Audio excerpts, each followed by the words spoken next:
MIDDLEKAUFF! Heavy, hey!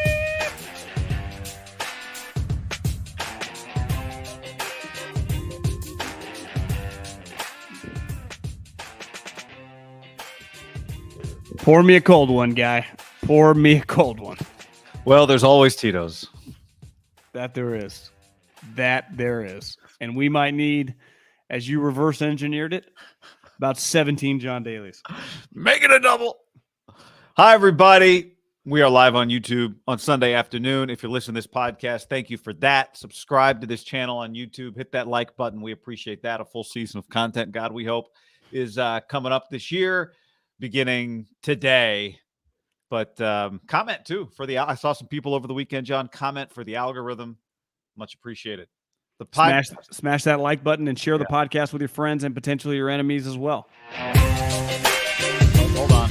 I didn't mean to do that.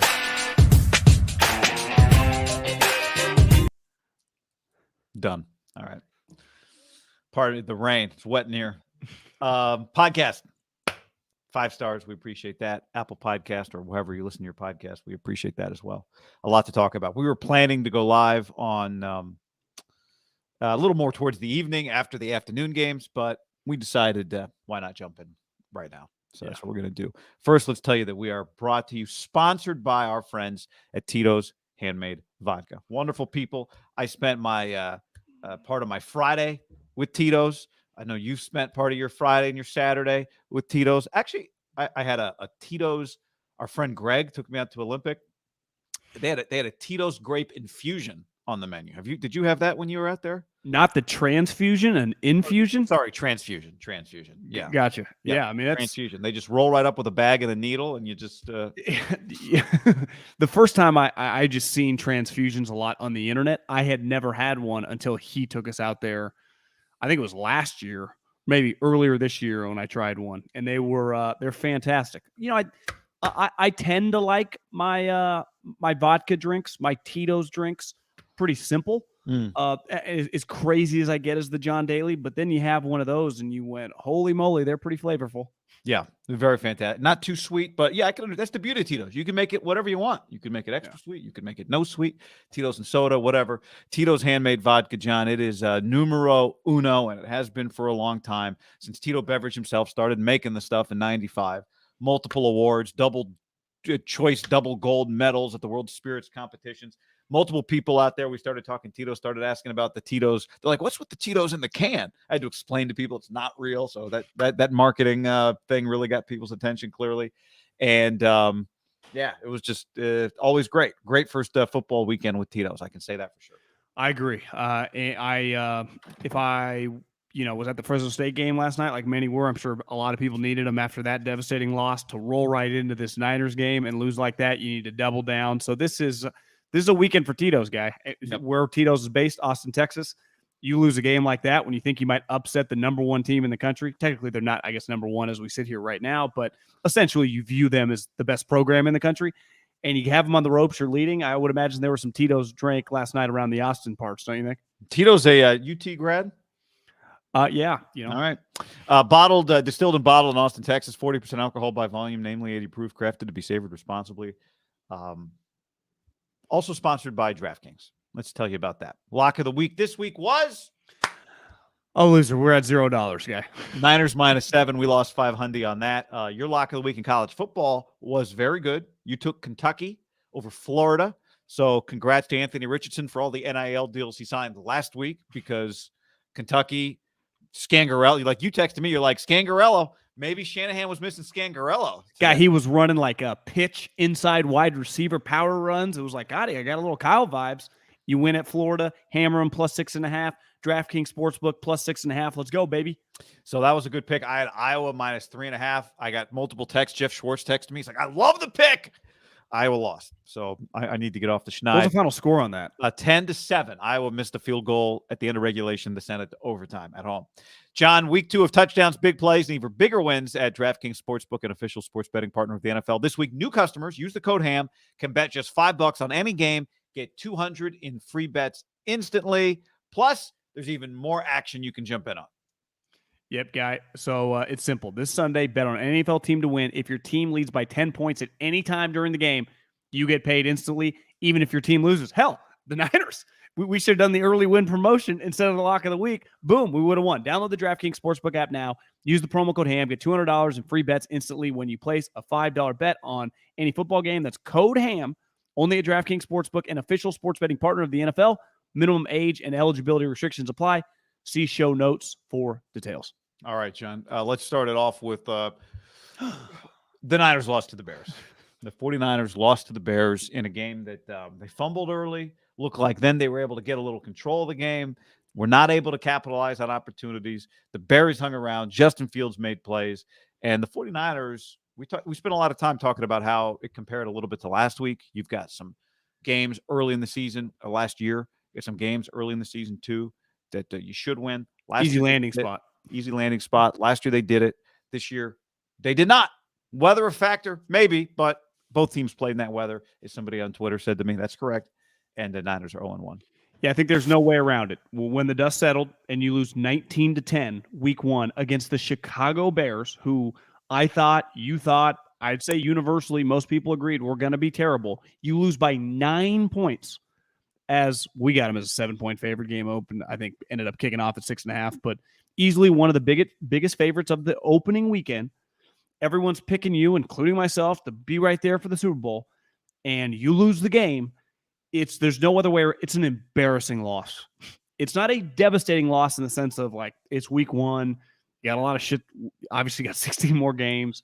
The Rams have already lost. I got the Cardinal game on the background. They're getting throttled. So a lot of football. We'll see what happens Monday with Seattle. Yeah, I actually kind of like Seattle in the upset there, but ultimately I think most people would agree Seattle's not going to be that good. But in a vacuum, the Niners are playing the Bears. You got to win that game. Now, like you said, the weather was clearly a factor, but everyone played in the weather that attended that was in the game in pads and a helmet, right, on both sides. They all same footing, same shitty field, same Bermuda grass that didn't have any drainage. And here's the other thing, guy.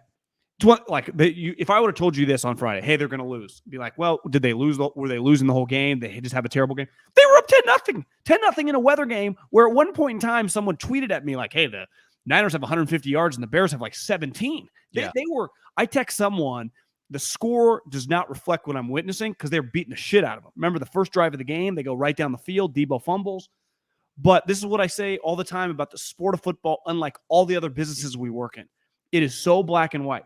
Being up 10-0 and kicking their ass and, after halftime, who gives a shit? You lost.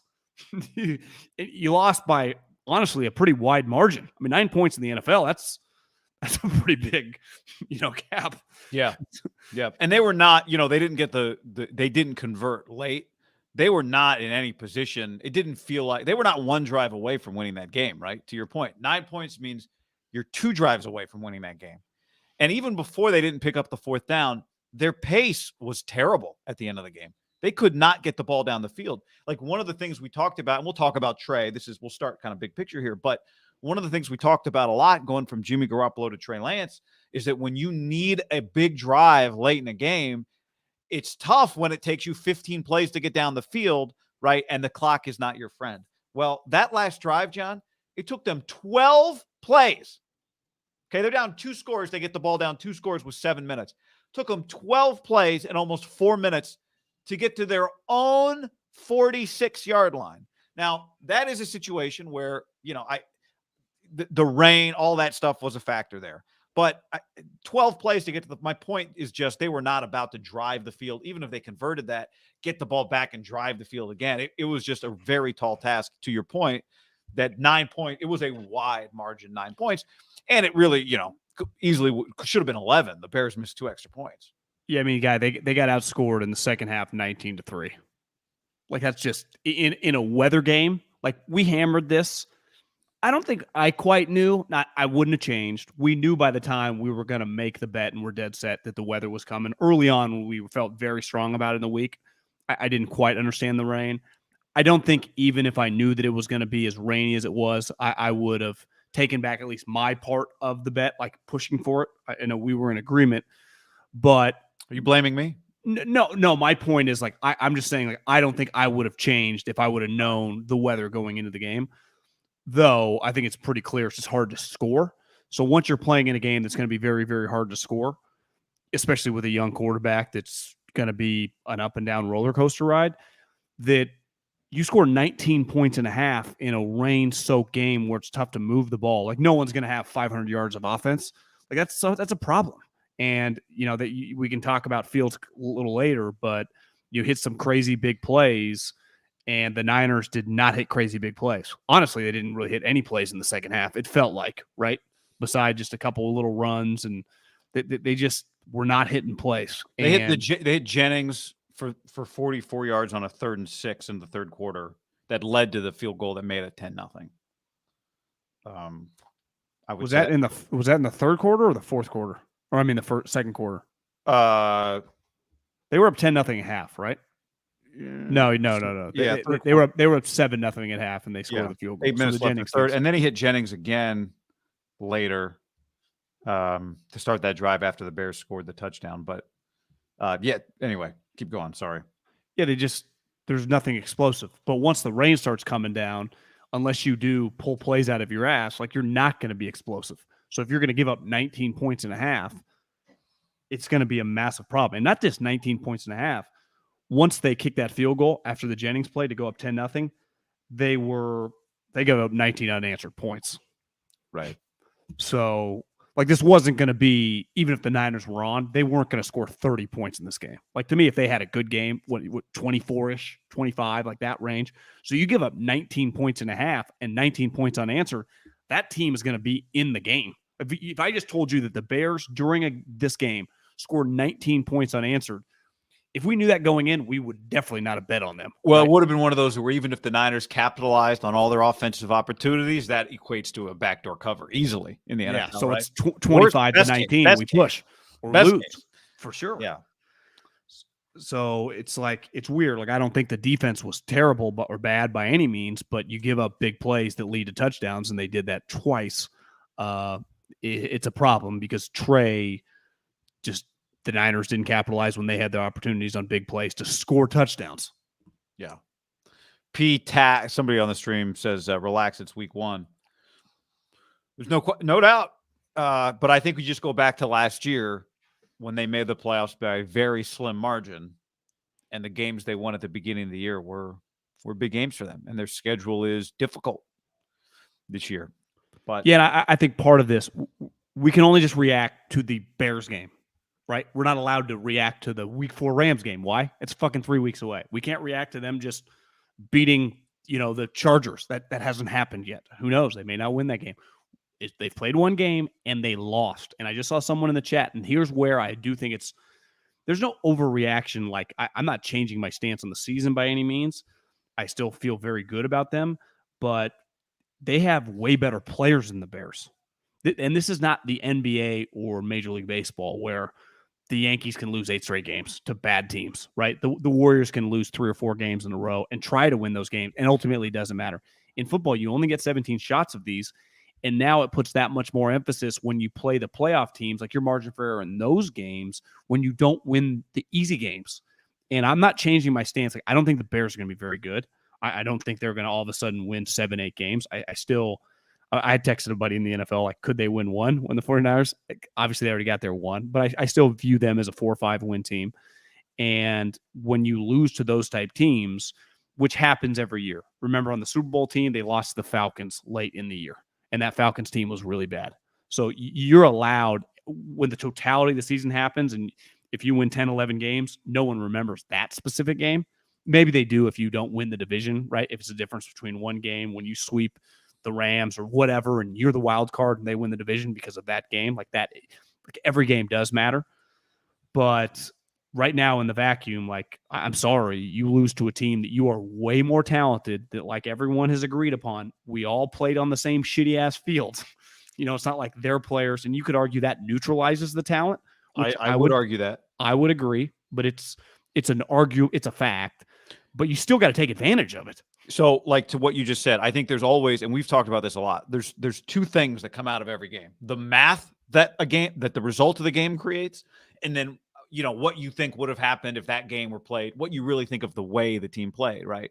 So the math is just the fundamental thing that does not change. It doesn't matter that if they had played in a dry place or on turf or in San Francisco, that you come out of the game, you go, yeah, I still think Niners win that game by 10 if they had played somewhere else. Doesn't matter for the math. They're 0-1. Now, there is the other conversation, which is, does this change the way you fundamentally look at the team? Do you think they might be worse than they are or than you thought?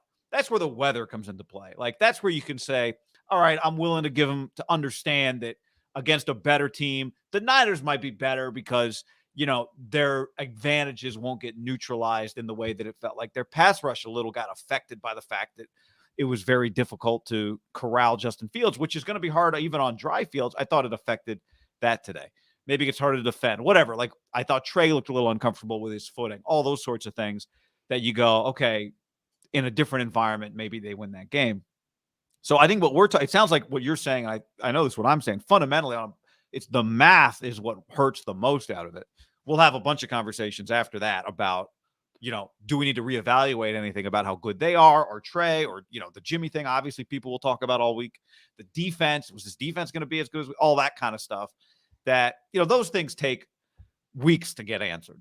And luckily, the core guys of this team, right, from Deebo to Juszczyk, I know Kittle didn't play, but to Kittle, to Trent, to Fred, to now Hufanga. I guess Hufanga wasn't technically a starter last year, but he played a lot. Obviously, all the other linebackers, Eric Armstead, Jimmy Ward will come back. They have been through a lot of losses in weird spots last year. They lost 7 games, and about 5 of them felt just debilitating, right? So this core group, just in recent memory, just in the last 12 months, has felt these shitty feelings. But there's just no way around it. Like, it doesn't impact your overall success in December. This is a terrible loss.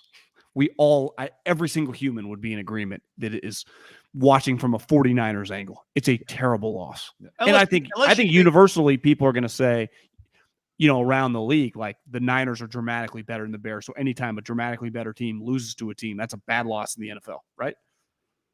Yeah. Like the Bengals lost to the Steelers. I think the Steelers have one of the best defenses in the league. They have Mike Tomlin, who has never had a losing season. Is it ultimately that terrible of a loss in overtime? Like, no. I mean, it sucks losing a game, but would you agree that's like the Bengals lost, the Niners lost? I view one loss dramatically different than the other loss. Yeah, I mean, I think unless you're going to go win 12 or 11, 12, 13 games, which anybody can, but unless you're going to do that, then then one individual game can swing your season in terms of just the math at the end when you're trying to become a playoff team.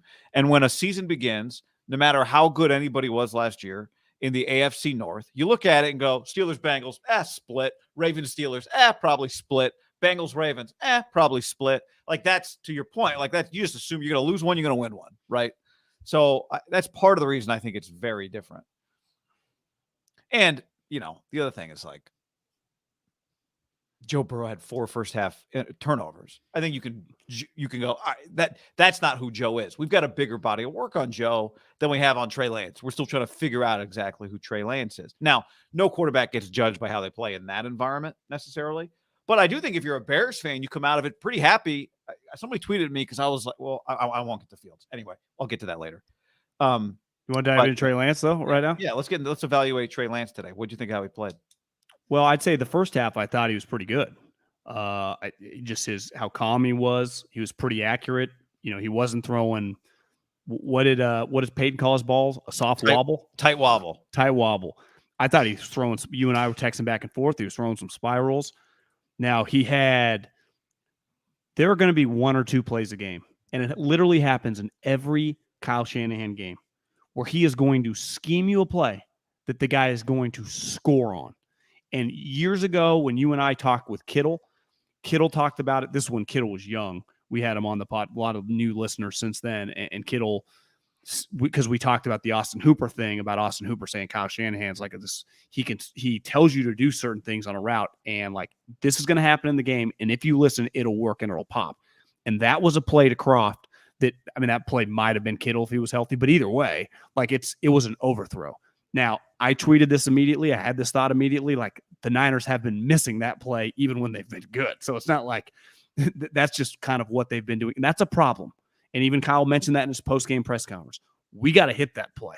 Like, Trey, you have to hit that play. The schemed touchdown. And they didn't. But I thought until the rain at the end became a monsoon, I'm sorry. I have no opinion. Like, I'm not crushing him for like throwing shitty passes in the monsoon. Now, the pick to Eddie Jackson, one problem for Kyle and this offense, and it happened last year, when the run game isn't flowing, and once Mitchell, let's hope, doesn't tear his ACL or something, but he was immediately ruled out. And if you follow the NFL longer enough, when you immediately ruled out, that's not a good sign, right, with a knee. Especially for a guy who's played banged up. Yeah, and who's had knee injuries. Right? Yeah. I would say that Kyle's offense is historically has been predicated run first, and then the pass just dominates off that. Then I got Andy Reid in the background. Like, Andy just drops back and throws 4 or 5 wide, right? Kind of like spread offenses. And that is not how Kyle wants to play. And he's clearly, it's hard to judge because they were in a monsoon, but I don't think he wants to play like that with Trey yet. And he shouldn't. You and I led up to the whole season like they're going to be like a Patriot last year on steroids. That's how he wants to play. But there does come a point in time, like, once Mitchell's out of the game today, can you just – I thought Trey was pretty calm. Like, let him keep slinging around. Your 2 fucking best players are 19 and 11. How 11 hit a couple big plays. Like, they're comfortable. Throw the ball to Ayuk. Throw the ball to Deebo. Like, you got to like spread it. Jeff Wilson, I like the guy, I guess. In theory, he looks slow to me. So you keep hammering the run. They just 3 and out or a couple first downs and then punt. You got to be more explosive on offense. That today is a point of difference you have over the Bears. Justin Fields had to pull plays out of his ass for them to score, and he did. But the Niners can just run plays and give your quarterback a chance. And who knows? Maybe Kyle goes, I don't feel comfortable with hitting him. Well, you're not scoring any points, and if a couple things go wrong, all of a sudden the game flipped. Like, a huge point of difference when they go into these games, especially against worse teams, is 19 and 11. Like, those guys are a point of separation for the franchise, even with Kittle out. And if you're not willing to, I wouldn't say force feed them the ball, which they did with Deebo running the ball, but I mean from a passing standpoint, especially 11. Like, that's the whole thing, right? Oh, this guy's like Jerry Rice Jr. now, and then he makes some sweet plays in the game, and then he's just, you don't throw it to him anymore. 2 receptions. He had a third wiped out by a penalty. Justin Fields was 8 of 17 for 121 in the game. Trey Lance was 13. Trey Lance had as many runs as he did completions, 13. Trey Lance was 13 of 28. Throws 27 and 28 came at the very, very end when the Fox TV had to superimpose the yard markers and the lines on the field. Okay. Where would you count his 3rd and 5 interception to Eddie Jackson? Like, right before the monsoon, still not great weather. Bad throw, but to me, like, that's one of those picks on target to the receiver, just did not account for the defender, as opposed to like later in the game. Now, again, I don't want to, he throws the ball high that gets deflected and is flying in the air. Monsoon ball. See, I didn't think, but he wasn't doing that early on when the weather wasn't that terrible. No. So I don't think that was, but to me, it's a bad throw, kind of an on-target throw. Like, he had a great throw to Dwelly on 3rd down, right? That was a little behind Dwelly. Dwelly made a great catch. Linebacker was right there. That's one of those, linebacker could have picked it, didn't, goes right through his arms. Dwelly's right there. It's a great play and a great throw. So, the interception was bad because of the circumstances of the game. I don't think if we threw that the film up of that pick, you'd go, oh my God, that's you could have flipped around TV today, and that's happening in other games. Yeah. So, but at the end of the day, he was about 50%. Okay, if I'm taking out the last 2 throws when he was throwing knuckleballs, he was 50%. I know this. There is no way if you knew what that game was going to look like from a weather standpoint, and this is to your point on the run game, that you want to throw the ball 28 times. Like, 28 is what we talked about. 28 attempts is what we talked about being a high end of his number of attempts in just your general fill in the blank weak opponent and destination game. I agree. So it's just way too. Just 28 is not going to be. You're down 11 points, so whatever. 13 runs. He was their leading rusher. Also not ideal, right? That feels like too many runs for him. But they just were in too many circumstances where they couldn't afford to be picky with how they played their offense. And honestly, I thought in short yardage, he was fantastic. If we're just talking about Trey evaluations, short yardage, he's really good. Clearly, what they could sneak it with Jimmy. They had a sneak early in the game on a one. It was a 2-yard 1 yard. It was a long one, and they got it. I still think he looks uncomfortable running in terms of just understanding when to just go and when to kind of dance around. That said, he also looked uncomfortable with his footing, so I'm not going to judge him too much in this game on that. I was texting with a buddy of ours who was ready for Jimmy at halftime. Honestly, that thought didn't. I mean, it entered my mind because I know it's a storyline, but I'm with you. It was never a consideration, or even considering a consideration to me. I thought earlier in the game when there was the stretch where the field was a problem, but it was not raining, or if it was, you couldn't really tell on television, and it didn't feel like it was impacting the game. He was much more accurate than I had anticipated, and that's where I thought Kyle could have been more aggressive with him, especially that little stretch where Mitchell disappears, where you can take advantage of him throwing the ball. Once you had to lean on him throwing the ball in the late in the fourth quarter, completely screwed. But I thought there were stretches in the second quarter and the third quarter, lean on his arm a little bit more, because I did think he was pretty comfortable. And even the miss, like the miss to Croft, I'd rather miss over than miss way short and have the DB have a chance to make a play or something, right? Like I thought he was pretty comfortable throwing the ball for a large portion of the game. And then when the game was in that position, they're completely screwed. But I don't think Kyle, and I know his offense is predicated that, but you got to kind of be, adaptable given. I just think he's always going to, early on in this guy's career, and this is how he's always wanted to play, and it works a lot of the time, but just run first. And then a lot of his plays, like when you say he's not comfortable running, I think a lot of it has to do with that boot play action Shanahan play, right? Well, what happens when you're not running the ball down people's throat? That defensive end that you're basically hoping dives down doesn't budge. And say what you want, and I'll say his name correctly. Eberflus. That's, how do you say it? Uber. You had it right earlier. I thought everyone's saying when I say Uberflus. Oh. I thought it's Eberflus. I think I fuck it up when I say okay. Uberflus. So it's Eberflus. Okay. So Eberflus, who is a good defensive coordinator, it's easy to tell the defensive end, even at first when you don't know what's coming, when they're running like he naturally is going to go. Once you're up 13-10 and you go, hey, guys, they're starting running backs out. They're not going to hammer the run. He's going to boot a lot, and they're going to do a lot of play action. Do not go down the line of scrimmage. So in fairness to Trey, that play is shot when that guy doesn't budge. And honestly, I have to go back and look at the tape, but it felt like they cheated another guy up there. There were a couple times where he booted out of that, and it wasn't just the end. There was another linebacker or nickel corner there. And he just, I'll give Trey credit. He just threw it at people's feet. Just do not live to fight another down. Kyle force-fed that play, which, when it's humming, bread and butter. Looks sweet. You're like, oh, jab hit left, jab right. When it doesn't work, the quarterback is screwed. He's just, Michael Vick is screwed, let alone Trey Lance, right? You're just, especially in that footing. And that, to me, is where Kyle's play calling, I think he's one of the best play callers in the league. I think he's a fantastic coach. I thought he had a rough stretch today when he kind of had to adapt on the fly with an injury with a young quarterback that he didn't trust. And we got back to last year when he didn't trust him. Understandable at the time. Trey's injured, the Arizona game, and they just had a pretty, I would say, collegiate game plan of just zone reads and stuff. I thought today, he's earned a little bit more leeway, especially his rapport with Brandon Ayuk, with Jawan Jennings. It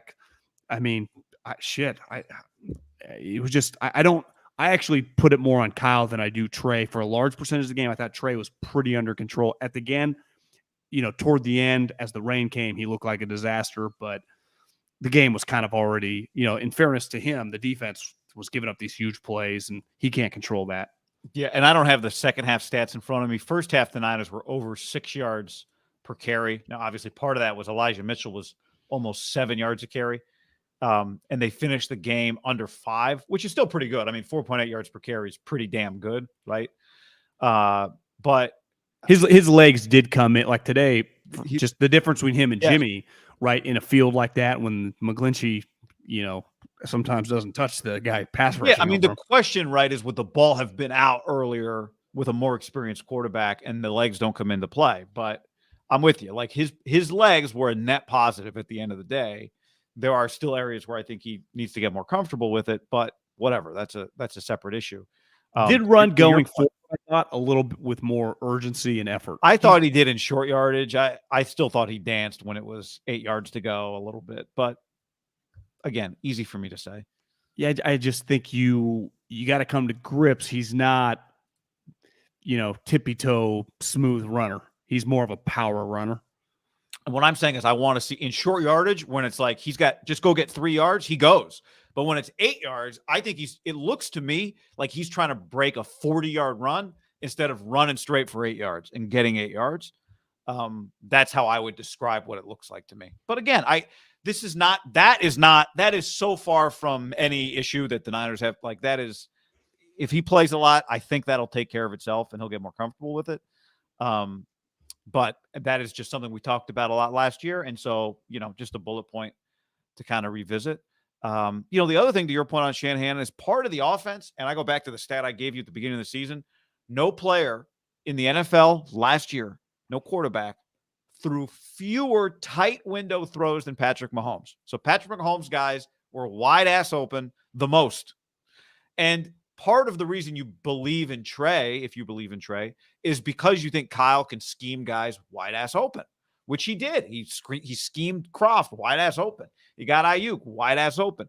I expected a few more wide ass open throws today from the 49ers. Now, maybe, I don't know. They say the defense is at a disadvantage in this in this type of footing, the DBs, because, the DBs don't know where you're going and the receivers do, whatever. There's a lot of this game I will throw out because of weather, but I expected more wide open guys from the 49ers offense against the Bears. Do you think Hufanga, because he's from Corvallis, a place that rains a lot, is used to playing in the wet? Because he looked pretty comfortable out there. Just theory thrown out there. I know he's an SC guy, but born and raised Corvallis. I mean, he was good. He was really good. Better around the line, maybe than in space. But who knows? They might have been playing on turf. I bet some of those Corvallis high schools have artificial surface. So he did it for Clay Helton today. Yeah. He did do it for Clay Helton. Clay Helton beat Scott. We're going to break into college quarterback? No. Scott Frost got fired. Nebraska would have saved $7.5 million if they just waited until October 1st. How about that? They paid him $15, just like Eddie O said the other day. They said, we're going to pay me $17. I said, where's the door and when you want me to leave? So good. All right. I'm sure we could talk more about, Trey analysis, but we will. Before we do that, John, let's tell the people about our friends at Butcher Box right now. Butcher Box. You can get free chicken for a year. Say that again, guy. I said 2 pounds of free-range organic chicken breasts for free in every order when you sign up at butcherbox.com/ham and code ham. Got to do both. butcherbox.com/ham and code ham. I don't see how you beat that. Free, or get just what you want delivered right to your doorstep. Free shipping for the continental U.S. No surprise fees. Enjoy a range of high-quality cuts that are hard to come by at the grocery store. Can't recommend these guys enough. You've used them. I've used them. It has it all. Exclusive member deals so you can save big on your favorite cuts. You and I have had steaks delivered. We've had the free-range chicken delivered. We've had the ground beef delivered, made tacos, made burgers. Remember when they delivered us ribs? How about that? Yep. How about them apples? Right. 100% grass-fed beef, free-range organic chicken, pork raised crate-free, and wild-caught seafood. Recipe inspiration, guide tips, and hacks. Some are even personalized. You can get some mouth-watering meals cooked up. So right now, take chicken breasts off the grocery list and a bunch of other stuff. ButcherBox is giving our listeners an incredible deal. They've never offered it before. Free chicken for a year. You get 2 pounds of free-range organic chicken breast in every order for the price of free when you sign up at butcherbox.com/ham and use the code ham. You got to do both. Claim this deal at butcherbox.com/ham and use the code ham. We're also brought to you by our friends at Manscaped. Manscaped, code ham. Get you 20% off. Ham one, guy. Ham one. Thank you. Ham one. Ham in the numero uno. Get you 20% off and free shipping with code ham1. Yep. You and I have been using Manscaped for a long, long time. The Lawnmower 4.0, best ball trimmer ever. The Weed Whacker. I need to do some weed whacking. I got some nose hairs. Fantastic nose hair trimmer. And how about the Crop Preserver, a little ball deodorant? You know, your balls get a little sweaty. You know, it's hell, Northern California's been hot as hell. When your balls sweat, you put a little Crop Preserver and they don't smell. Pretty easy. The rest of my body is hot and sweaty, but not my boys. Deodorant. You got the deodorant, the aluminum-free ultra premium deodorant as well, with refined cologne quality fragrance. It's all right there. So this is a Super Bowl winning roster they got over at manscaped.com. Don't take our word for it. Just go to manscaped.com, get 20% off and free shipping when you use the code HAM and the number 1. That's 20% off and free shipping. Code HAM and the number 1. So many people over the years, Manscaped's been sponsoring advertising on the podcast, have seen what Manscaped has to offer. Code HAM1, manscaped.com, 20% off and free shipping. Manscaped, for turning your player into an MVP. All right, we talked about the head-to-head matchup of Justin Fields and Trey Lance because of where they were drafted, how they were drafted, the debate about one another, the fact that they were going toe-to-toe today. They're going to continue to be compared as quarterbacks in the same draft class are. And I tweeted during the game, this is what I was going to mention earlier. I said during the game, I thought Justin Fields was the equalizer. And people started tweeting at me saying they thought the penalties was what hurt the 49ers the most. The 49ers giving up big plays, and Kyle Shanahan's play calling. I got a lot of feedback on that.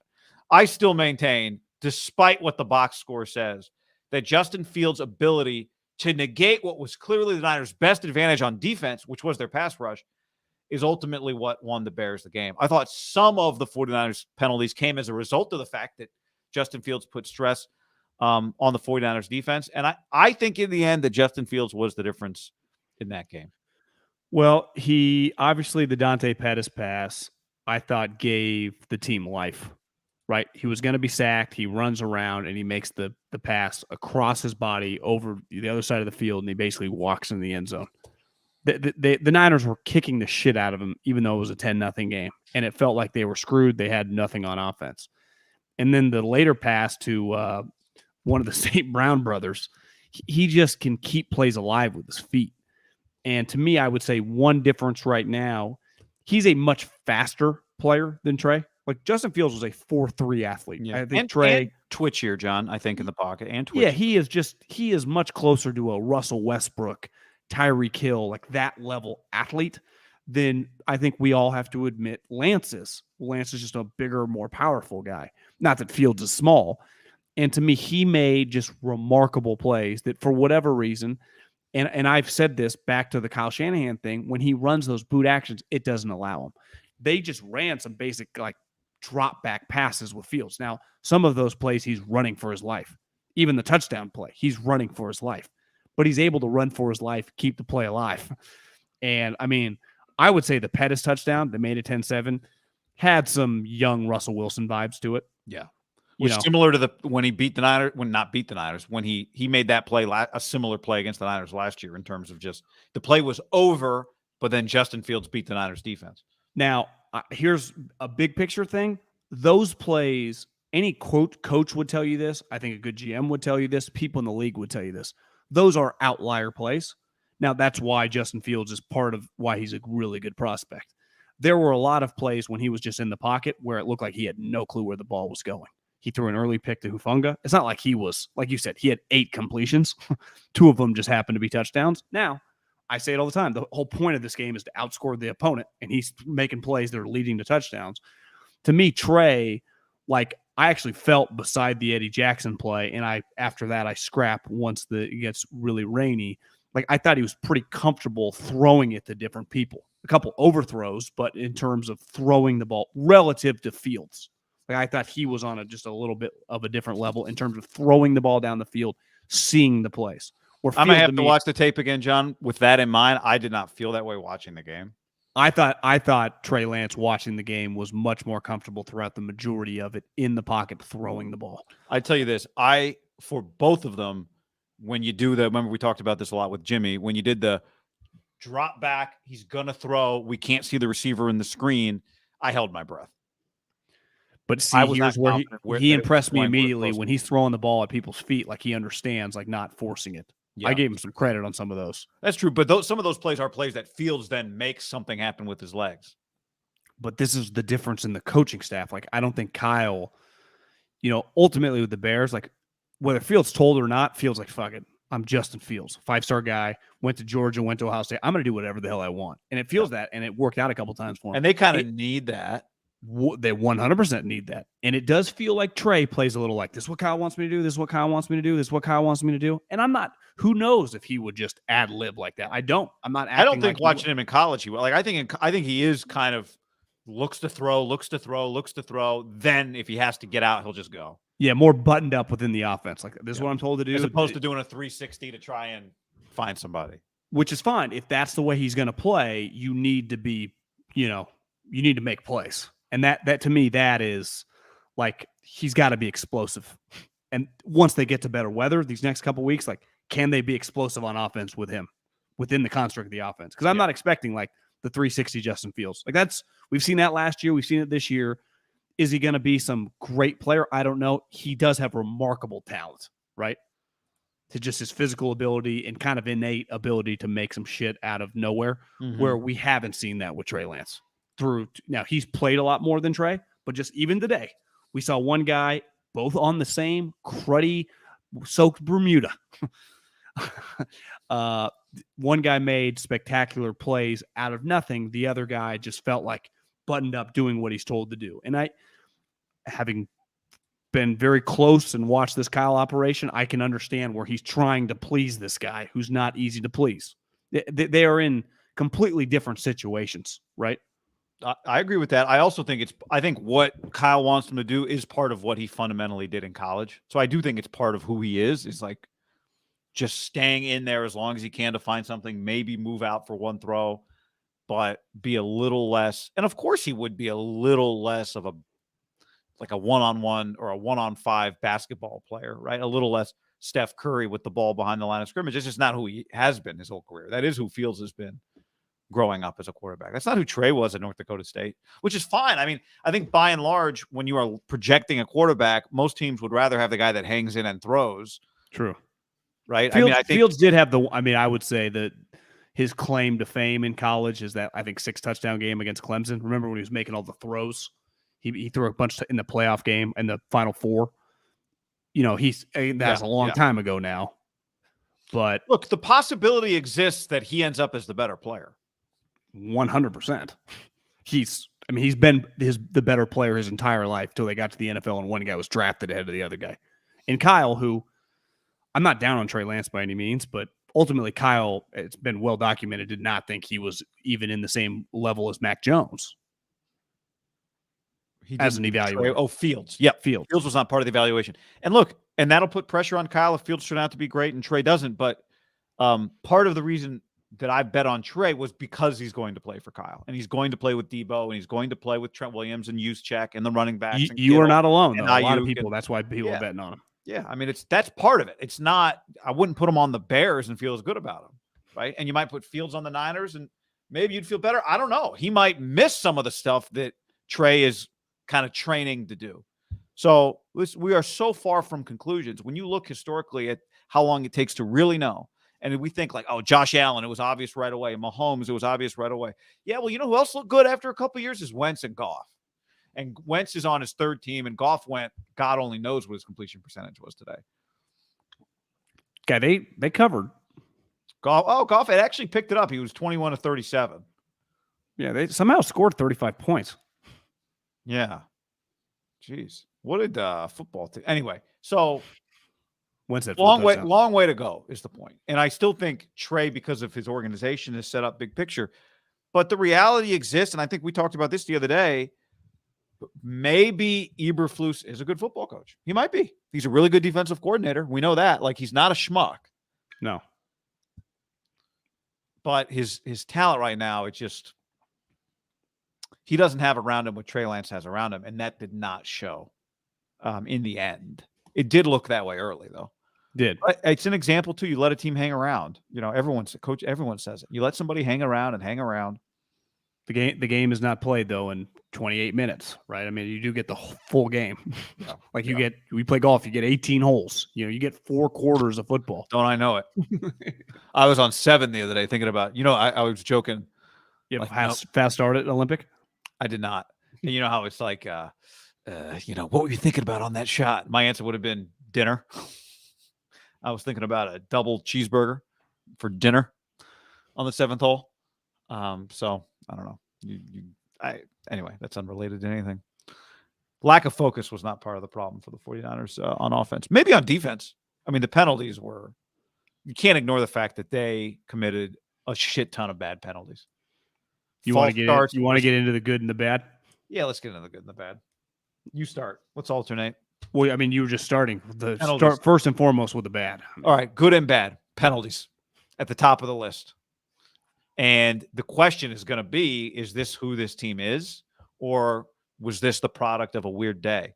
But it was every kind of penalty. It was receiver false starts. It was right guard false start. It was offsides on an interior defensive lineman. How many times do you see that call over the course of a Sunday? It was multiple late hits, even though I thought the first one on Greenlaw, when he's kind of going down and Lance slides in a spot that you don't expect a receiver to slide, a quarterback to slide. He didn't really hit him. He fell on him. I understand why it's a penalty. I don't kill Greenlaw for that one. The Azeez Al-Shire one was bad. The Greenlaw face mask, I couldn't quite tell. But you just listed 3 15-yard penalties. Yeah, that's just 45 yards. To me, it's one thing. You had 12, they had 3. To have 3 15-yard unsportsmanlike, the max you can get. The Niners had the market cornered last year on a team that won 10 games with pass interferences. I mean, no team committed more. Just, that's 43 yards. Oh, that's 30. Remember the Colts game? We did the math. It was like 130 yards. I mean, it was a stupid amount of extra yards. In a game like today, where they are not going to move the ball, to give them 45 free, enormous chunks of yards, that's fucking killer. You can argue. I've said all along, you know me, I'm not a big ref guy. There was an offensive pass interference on Ayuk that was embarrassing, like a joke call.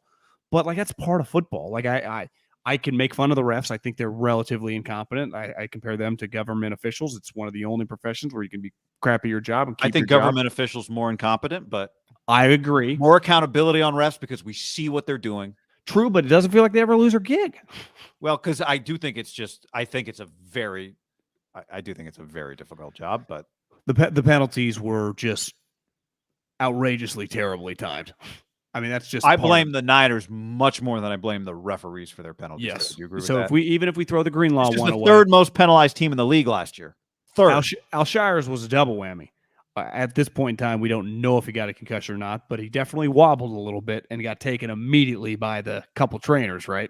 Because at first I was like, I text you, I'm like, is he getting tossed out of the game? And then I realized, no, he's a little wobbly. This isn't college. So you don't get tossed out of the game in the NFL. I watched so much college football. I was like, yeah, that doesn't happen unless you get the 2, if you get 2 unsportsmanlike conduct. Yeah.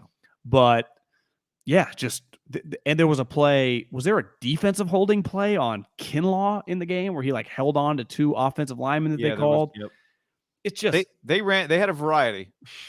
they had the market cornered, and if you're going to have that many penalties, don't get me wrong, I think the Niners are good, but no team overcomes in a weather low scoring game the difference of 12-3 penalties, 11 more, 9 more penalties, and 3 of them are 15-yarders, right? Because they weren't getting PIs. It's not like the Niners were committing their 2021 4 PI penalties. Ball wasn't in the air that much on 50-50 balls. True. I'd test that out, guys. Wide ass open. Hard to PI on Pettis when there's no more than 30 yards of him. But I think it is a question for Shanahan. Is you guys were 3rd in penalties last year. Other teams that were high in penalties: McCarthy, hot seat; Vegas, Gruden gone, and a replacement coach; Arizona, Buffalo. I mean, not all penalties are created equal, but they may lead. We'll see. They may lead the league in penalties after week 1 of the 2022 season, right? I can't imagine there are going to be that many teams that get double digits week 1, right? I mean, I'd say double digits week 1 is a pretty large amount of penalties. Yeah. I don't have a list yet for everybody else, but do you have You said And they the were Bear, by third. the way, and one of the Bears' penalties was you're not allowed to dry the field with a mop penalty, which I'd never heard of. I texted a coach who listens to this podcast, and he's actually a high school Belichick, coach. good to have He's you. a high school coach. I said, listen, in fairness to Hightower, because he texted me the thing like, Hightower, I didn't know that rule. And he's like, it ain't your job to know that rule. It's his. And if you're going to play in Chicago, that's Hightower's not the most buttoned up guy. Like, that's not Hightower's deal. He's got to be a great hang. I'm sure he's a fun guy to be around. When it comes to the details, I mean, the crossing your T's and dotting your I's, that's not really Hightower's cup of tea. He's a field guy. I've never he seen took anyone. he took the towel out there. They dried where they were going to plant, I've and they never threw it to seen the that side. They dried where he was going to put the ball down. Like, I compared it to when you used to get pizza and use the little napkins to get the grease up. It was the same, which I've never seen anyone do, because it's just not. It's not you didn't spill 8 ounces of water. It's the earth has been. It's raining. It's the mud. It's you got to go. How much can you possibly dry? And they, even when they articulated the rule, they said drying the field during a dead. They made it was almost as if they had called a timeout, it would have been allowed. But you know what I mean? The way they articulated. Were you thinking watching like, what's that towel doing on the field? No, because you see guys do that and throw the towel to the side on kicks. It's not uncommon. A towel shouldn't be there, though. It's like, what if there's a block, and it shouldn't be sitting on the field. Well, I'm sitting watching the game with my girlfriend Maria, and she's watching, and she goes, "Why is there a towel on? What is going on?" And I didn't really notice. And then they throw the flag, and obviously, and then I was a little confused, and then immediately that kicked them out of field goal range, right? And they ended up punting. Yeah, and it was a 10-0 game. So at the time, I was like, "Woo, push!" For us who had the Niners -7. So that was a big deal. By the way, I don't know, our guy Eric Brown at Clovis West, head football coach, 4-0. They beat Bullard this week. Donnie Arak's legend. Larry Brown, his brother at Kasner, 2-0. So the Browns are 6-0 right now, John. Shout out to the Browns. Whoop, whoop, whoop. Peyton the Valley Brown. Okay, can I go with something positive? Yep, go. I'm going to call this guy, after 1 week, we got a long way to go, the Polynesian Ronnie Lott. He was dominant today. Polylot. Hufanga was a complete ass kicker. He had a pick that was awesome. He made tackle after tackle after tackle, and he was hitting people hard. Now, big picture, my only question on the guy, because talking to the Niner guys at training camp, they love him. I mean, we knew last year they loved him. They really like him. Like, he's not just a starter. Like, it's a no-brainer starter in the coaching staff and the front office's mind. He was a high-level guy at USC. He kicked everyone's ass. He's one of the bright spots on Clay Helton. Like, actually, when they were there, like, he was dominating. He's been awesome for the 49ers. The only thing we'll find out in time, once they play the Rams, Denver, these passing teams, how he plays in space. When he's around the line of scrimmage, he's a high-end NFL player.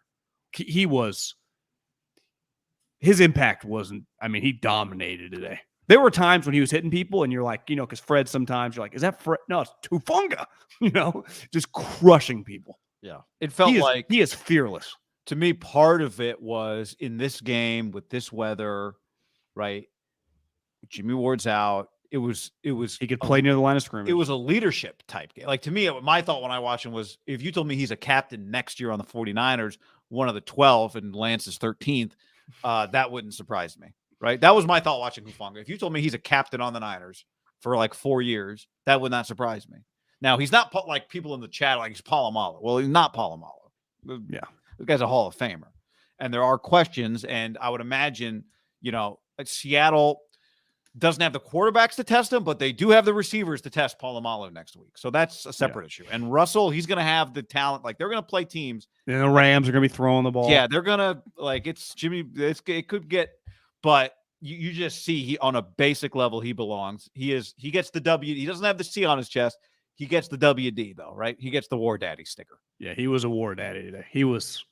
I thought he was a badass. I really enjoy watching him play. I do. And to me, if he's just average in coverage, if he's going to be this great of a tackler, there was a play later in the game where the Bears busted this huge run, and like in space, I was like, is this guy going to take it to the house? And Hufanga tackled him in space. Where I thought, like, God, Hufanga could flip, and the guy's running full speed. It might have been a Herbert run, I forget, but he is a excellent tackler. Like, I mean, an excellent tackler. And there is something to be said. Wouldn't you say you talk to these college coaches, NFL coaches aren't as verbal about the coaching. College coaches are very like, they don't allow us to practice. How do you expect our guys to learn to tackle? Where in the NFL, it's like, they've already learned to tackle, but then they start complaining about it as the season goes on. Tackling's bad. He is on a high end of just an NFL tackler. The Niners have excellent tacklers, and he's near the top because their linebackers tackle well, sometimes a little recklessly and get penalties. I think the one thing that he does, him and Fred are much just natural tacklers. I'd say Greenlaw and Alshire are like, hey guys, you guys would have thrived in like 06. You're a little close to the line, which I like. I like those type. It's a point of difference for the Niners, but it feels like Hufanga and Fred are consistently like violent tacklers, but like not even getting close to penalties. Where those guys like, oh, is that a targeting? Yeah, it feel Fred often tackles like, you always like to use the lion and the gazelle. It's a full body kind of swallow, right? Yeah. Arms wrap. And part of it is he is bigger than Greenlaw and Alshire. Those guys are small. Fred is big and long and tall, and he can use his whole body to wrap a guy up. For those guys, they're not as big, right? And so they need to be more of hitters. And Hufanga to me is more of like a heat-seeking missile, like to their knees down and just wipes them out. Just destroys them. Yeah. On the chat, you can't say he's not Polamalu and then compare him to Ronnie Lott. I did. That's fair. Did you see yesterday the Stanford USC game? Ronnie's there, obviously. Really. Jerry Rice there's on the sideline. Yeah, I did see that. Emmett Smith's in the stands with the people. Yeah. Like it's Andrew pretty Luck. good turnout. Andrew Luck. Andrew Luck. I mean, it's pretty good, solid, just guys roaming around the sidelines. Yeah, Lynch probably wasn't there. No. All right, we're going through the good and the bad. I'll go with another good. I mean, the front seven as advertised, right? The Niners front seven, I thought they got hurt by the weather more than any other group on the field. In the end, how many sacks did they end up with? I thought they had. I thought the weather. Bosa had one. The Ebicam, Kinlaw kind of combined had one. They missed about 5. They were all over. Those were the two. And to me, now part of it was Fields, so you can't assume Fields is going to get tackled on turf or in a dome. But to me, that defense looked like a 4.5 sack kind of defensive line today. Kinlaw got hurt and then wasn't, so that's part of. We'll wrap that into a positive there. I mean, your first reaction when you see him kind of grabbing at the lower leg, you're like, oh my God. Well, my first reaction was, okay, he's not grabbing his knee. That was my first reaction. It was like he's not grabbing his knee. So I actually felt a little good about that. And the other thing, I feel like it's harder in wet situations. And we'll find out with Mitchell what that injury is. To like, the one that scared me, there was a run to the left. I think it was the play that Greenlaw got the face mask on. Bosa's knee ends up, I tweeted the video, completely underneath him, and he gets bent all the way back. And I thought of the Barrows article about how flexible Nick is, and it might have saved him on that play. A lot of fish, bro. A lot of grouper and ceviche. Yeah. But is he allowed to eat tortilla chips with a ceviche, or no, you just like you just use a? Yeah, I remember Tebow used to eat guacamole just with a fork. Just to get his protein. Not as much fun. No. Put salt on the fork. It's not the same. But I thought their defensive line was really good. I would say a negative. Elijah Mitchell's a really good player. Like, it's pretty clear the first half of the game when Elijah Mitchell was running the ball, he is not just their best running back. Like, he's a legit talent guy. Like, he's a good player. He had 6 carries for 41 yards, averaging almost 7 yards a carry. And you just watch him, like, to me, he pops. The eye test is just like, boom. And then he disappears. And all of a sudden, you see from the people there, I'm sure they announced it over the overhead, like, Elijah Mitchell is out. Here's what I know. Whenever you tell me, hey, questionable, probable to come back mid-game, you still never know. Like, guys have torn ACLs and broken feet and shit and been probable or questionable to come back. When you say out, that's usually like, hey, we might have a problem here. You're not going back in the game. And you're putting this up on Twitter right now. You want to read it? You see it? You can read it. Saw this Jennifer Lee Chan. Saw 49ers running back Elijah Mitchell leaving the locker room with a substantial brace on his right leg. He was not bending it, and he was slowly making his way to the bus, but he was not on crutches. Either way, it's just not good. I mean, he's a young player who has now played, this is his second year and he's been hurt a lot. Yeah. But to me, he's clearly their best running back. And this is my negative. Maybe we need to see our guy, Buck Mason, and Ty Davis Price. Obviously, Trey Sermon is long gone at this point now. Which factors in now, right? You used a 3rd-round pick on the guy last year. He's gone. But here's where I don't necessarily have as much issue with that is just the simple fact that he wasn't good enough. So to me, Mitchell was a 5th-rounder, and okay. Yeah, but like you can find, if he's not good enough in your scheme, you can find other running backs. So just upgrade. But maybe it was the footing. Maybe he's had a knee injury before, so he's hesitant. I thought Jeff Wilson looked very slow out there. Like part of Elijah Mitchell, he's like makes one cut and he's gone. Wilson was kind of feeling his way. Ty Davis Price, a physical running back. We're gonna have to see that guy. We're gonna have to see Mason. They might have to claim a guy. Like to me, I kind of questioned. All of a sudden, Hasty got claimed. He's gone. I think the Jags claimed him. Like all of a sudden, if this guy, let's say he misses, let's say be Bush, say he only misses 6-7 games or whatever, that's still a problem. I don't feel I don't feel nearly as good. And you'd be like, well, Shanahan's, they run through running backs. They always find guys. Well, there was a drop off on this team, clearly, right? We're watching, unless Mason and Ty Davis Price are really good, and they just might not have a choice. The one thing with the Shanahan's is they'll just force feed guys and they'll find out, right? He will give guys carries. Yeah. But I think Mostert 5 carries for 16 yards in Miami today. I want to see Price or Mason, but I think those guys are going to have to get some carries moving forward. At minimum, this guy's missing time, right? Best case scenario. Yeah, I mean, look, Jeff Wilson has always had guys ahead of him on the 49ers depth chart, right? Like he's gotten hurt before, but for the most part, he's been there as a safety valve, not as the guy that has to take over for the number one guy for any extended period of time. If you need him for a game, you can go get him 3 times. Like he did it. Remember, was it 2 years ago? Feels like this is the first time he's really been the true backup running back too. Feels like he's been closer to the 3 than the 2. Well, I mean, this team 9 games last year, 4 starts last year, sneaky, whatever that's worth to you. 12 games the year before, 10 games the year before, 6 games the year before, right? What's crazy though in the Niners, or just with Shanahan guys in general, you're the second running back. You are. You all of a sudden you can start 9 games pretty quick, right? Yeah. Happened to Elijah Mitchell. He wasn't the starter going into the season, and pretty immediately it was like, oh, this guy's our best running back, and they're just going to ride him.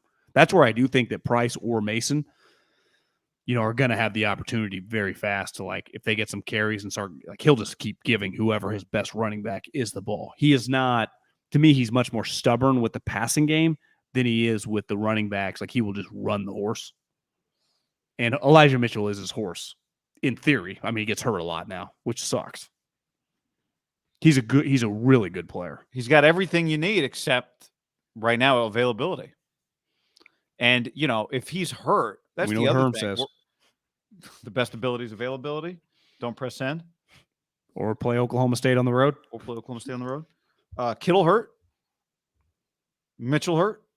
Ward hurt. Not a good pace. Like, you can't sustain this level of pace of injuries for the Niners. Now, 2 of them did not happen in a game, right? Kittle and Jimmy Ward were already hurt. But we'll see what happens, what the deal with Alshire is. It's just they are not on a good pace after 1 week of football. Now, guys everywhere are getting hurt, so no one expects you to lose a starter every week. But it's just not. But when I say week 2, Seattle at home, do you expect Kittle to play? No, I don't either. Do you expect Jimmy Ward to play? Obviously not. Do you expect Mitchell to play? No. So all of a sudden, it's like, okay, they didn't get hurt. Well, now we're 2 games in. Kittle and Jimmy Ward have missed 2. Now Mitchell's got potentially who knows how long out. All of a sudden, Alshire, is he in the concussion protocol? It adds up with his squad fast every fucking year. It's why I keep saying you got to ride your horses when they're in the game. Force feed 11. They did force feed 19 early, but throw the ball more to Ayuk. You and I watched Ayuk. He was awesome. Then he makes some plays a day. Keep throwing him the ball. They did. I got the Vikings game on the background. Every time I look up, Cousins is throwing the ball to Jefferson. Like, just throw the ball to your best players. John, they did throw it to Deebo. They just only completed 2 of them. He had 8 targets, led the team. He only had 2 receptions. Didn't feel that way, but I guess. No, it didn't. He had 8 carries and 8 targets. That would have been 16 touches in theory. I did not. Okay, I'll respond. Like, they did try to get Deebo the ball. Is it because they're trying to justify the contract, or can we? I do think Ayuk's pretty worthy. Because this is how they use them, right? Let's talk about it. Well, who, Deebo Samuel? Yeah. Yeah. Unless you had another good and bad. No, that'll do it for me. Okay. I do think that the number one question when Deebo's training camp holdout, or not training camp holdout because it didn't really happen, the off-season trade request holdout, weird, whatever you want. I don't even know what. It's a pretty bizarre situation that clearly worked out fine. Jeff Darlington tweeted. It was like he hates California. Doesn't seem that way because he just feels like he just bought a house in LA. So that's kind of been muted, or doesn't care enough to demand a trade just because he doesn't want to live here. But one thing that did make some sense was like, I want to get used more like a wide receiver. And it was like, I think that's kind of understandable. Like you get destroyed as a running back. And then you and I go to practice and they're force feeding posts and go routes to him. So you're like, I think they promised, hey, we'll try to mix you in. And everyone's like, okay. And it's like, what's going to happen then? Deebo was adamant, right? Every time he's talked, like, you guys keep making that up. I never said that. I was cool with the way we were playing. That was an issue with me. I'd say it clearly is not an issue with anybody because even before Mitchell got hurt, they were using Deebo in the backfield. Their first touchdown was a classic 2021 down the stretch touchdown play, right? Like a power sweep, him in the backfield, get him on the corner. After they ran him the other way. Yeah, so to me, it felt very much like a 2021 game, getting him the ball, running some screens to him, a lot of stuff behind the line of scrimmage. Here's what I do think we know. This is when Deebo's at his best. Like, this is his point of differentiation, is playing like that. He's cool with it. Kyle's cool with it.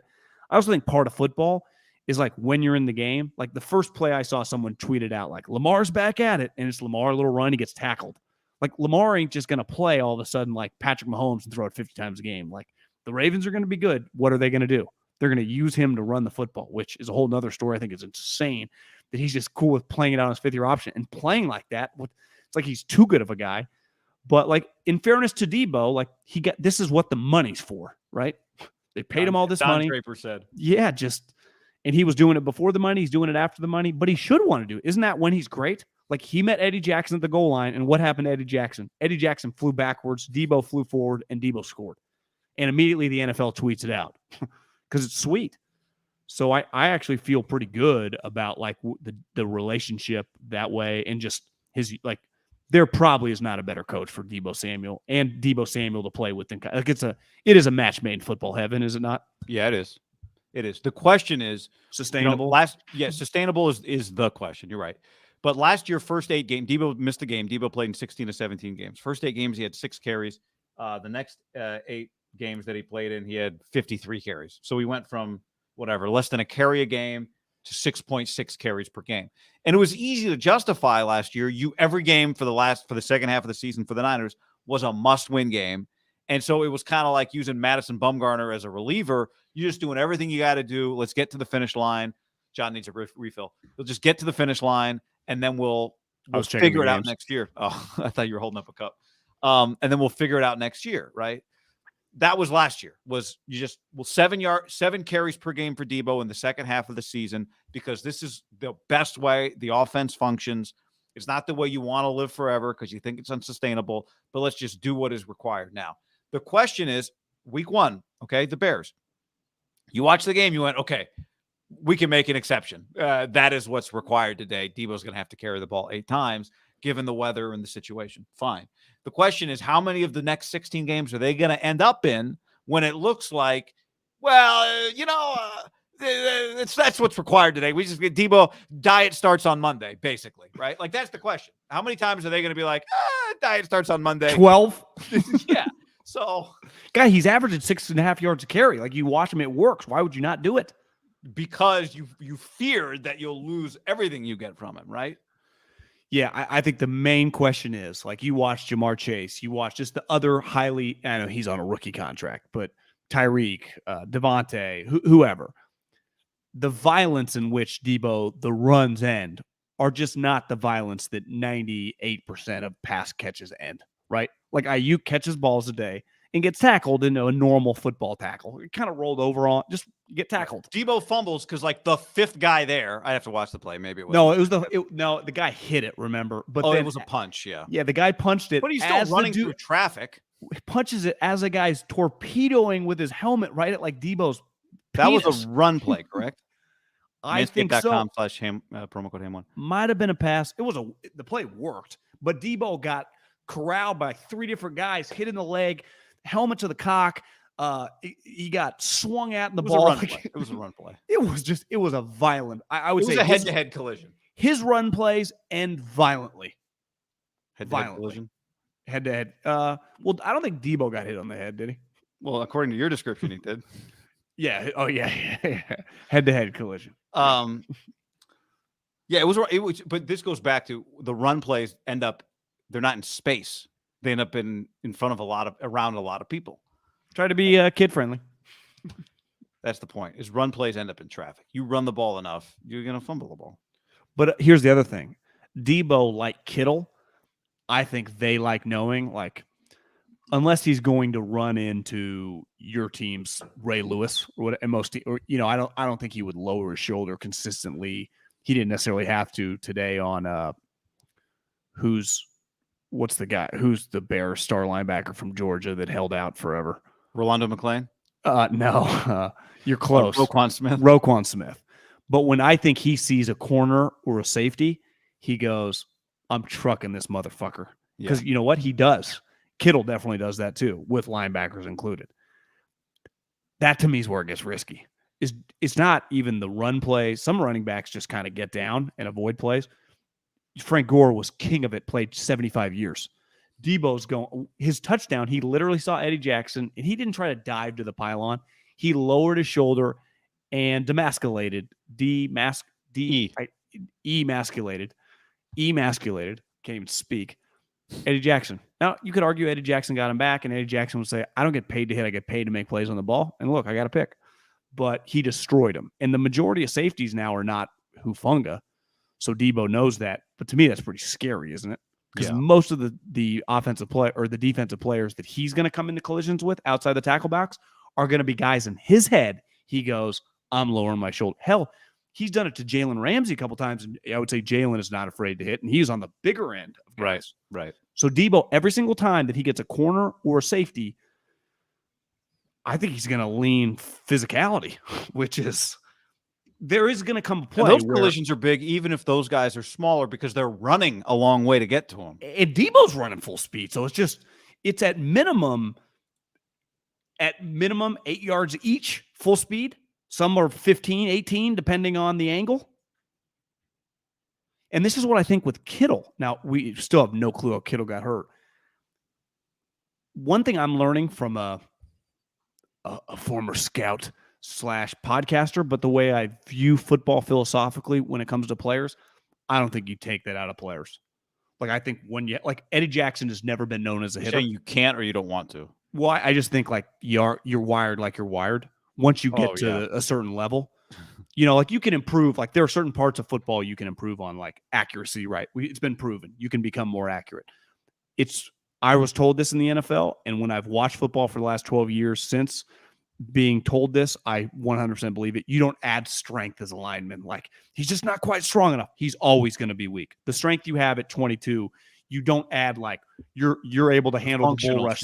It never changes. I think when you just have an innate feel about avoiding hits as an offensive player, you naturally have it till you're done with your career.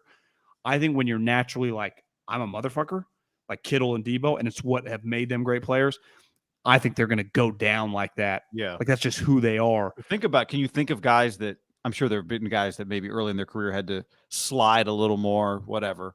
But for the most part, like guys that play like that, just play like that. Well, Eddie Jackson, the knock on him always was, well, he's not a big hitter. He's a ball hawk. And yeah, he gets trucked by Deebo. But, I think he would tell you, like, that's not my game. I'm not going to light people up you could say, well, he's a little soft. And yeah, it's just, I would like my safety to be Hufanga there. But what if he gets you, because when he had Fangio, I think one year he had like 9 picks. Like he has great ball skills. Yeah. So it's like, you just got to do with what you do. I just wonder when you're, when you have that violent streak that Deebo has and that Kittle has, it's hard to sustain longer career. Like Ayuk's game is just like, he just might be able to play for 15 years. Right. Yeah. I just think Deebo, you're not going to win every collision, I guess is my point. Even like Alshire's collision, he was the guy that got up wobbly. Think about that. I saw it a couple times yesterday in college. The college dude who lights him up is the guy that takes the brunt of the injury. I think there was a play in the Fresno State game, an Oregon State linebacker came over and destroyed a guy, and they both collided. And I was like, God, that's a big hit. And the linebacker kind of got up. You could tell, like, God, did he get a stinger there? When the collision happens, you don't know who's going to get up and be the loser and the winner of just an equal collision. That's just sometimes body parts, just like it's like a tire. Yeah. Maybe it was bound to pop, right? I was texting with a buddy who coaches college football. He's an offensive coordinator. Jonathan Smith. I was asking him about I did text Jonathan last week. He didn't run my play. But I was asking about his quarterback. He's like, oh, we love him.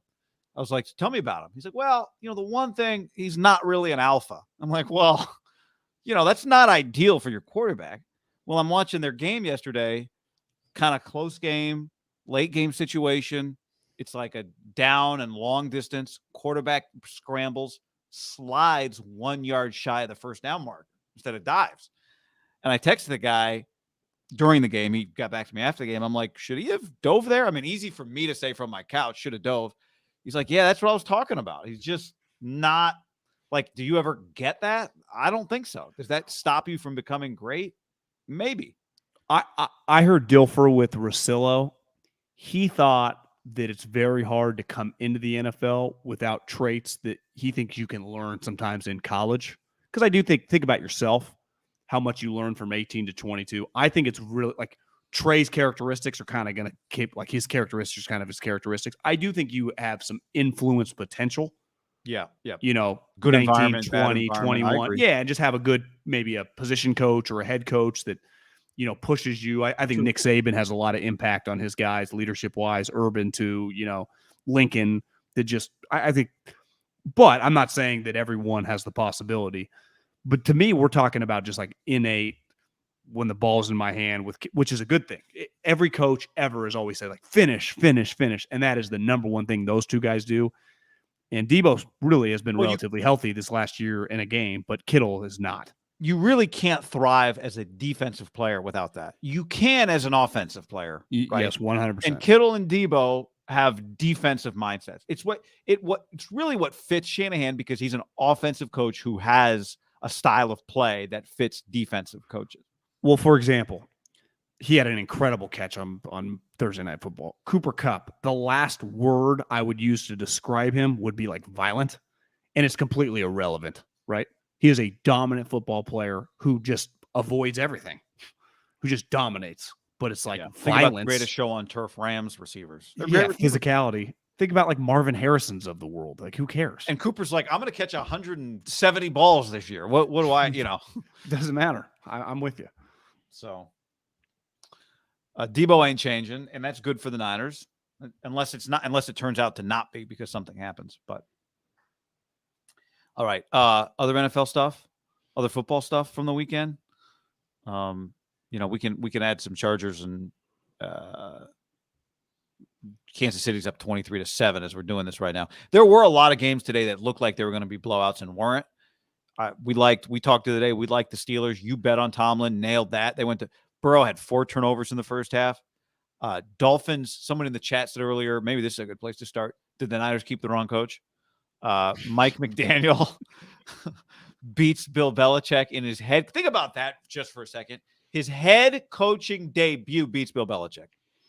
I think we have to, come close to agreement. The Patriots probably aren't going to be very good, but that's irrelevant to being Mike McDaniel beating Bill Belichick. Mike McDaniel beat Belichick twice last year and fired their coach, but McDaniel did have one of the quotes of the week. Like it potentially is. He's like, I don't have the math on the top of my head, but the greatest discrepancy. He's like, I have 0 wins. However many wins he has is like close to the most. So it's like it might be the greatest gap in the history of the league. Now Belichick, I would say over the last several years has played first year head coaches, so that. But he's won. But every game, he just won more games since the last time he did. Yeah, so you're right. It's an enormous win. Now we'll see. Some of the highlights I saw, like I'm not anointing Tua. I think the Patriots stink. The Patriots are really, really bad. Where for example, the Bengals-Steeler game, the Steelers, they will never suck. Do I think they're going to win 12 games this year? No. Do I think under any circumstances that they'll end up 6 or 7? No chance. Like, they've got that 8 to 10 threshold written all over them.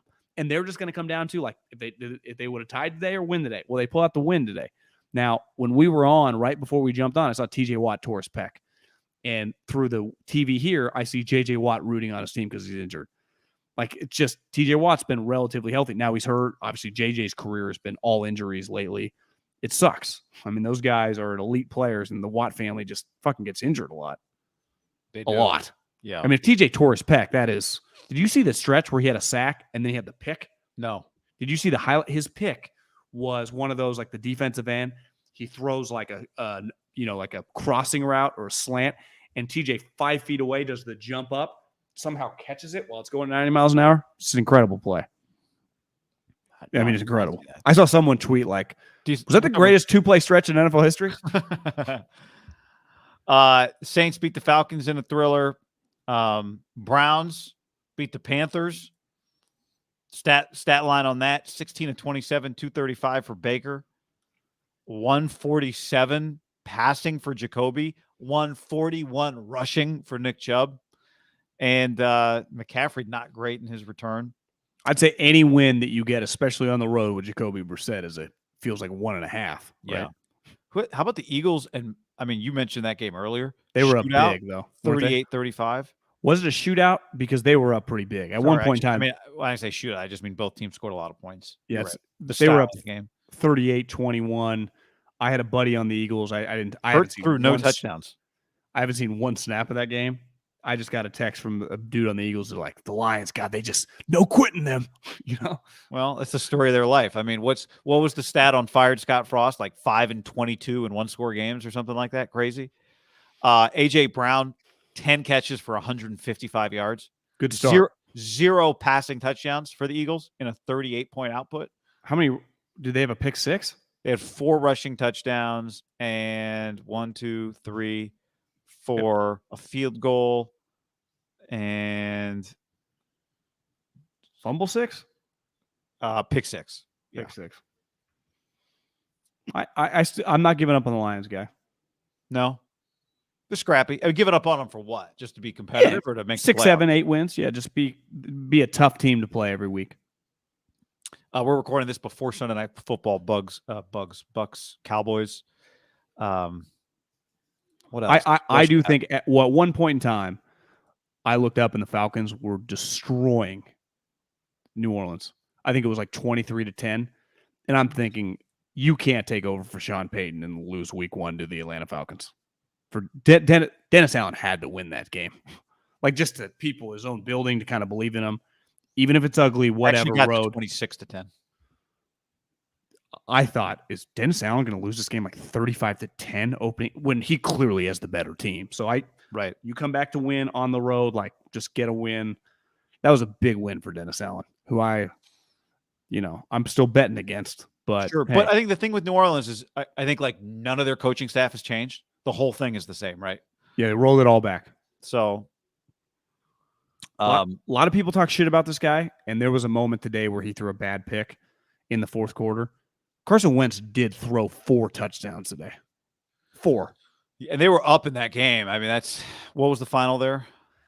Final score 28-22. So they not only won, guy, they covered. I've heard a lot of people picking the Jags to win the AFC South. That's like, quite a pick.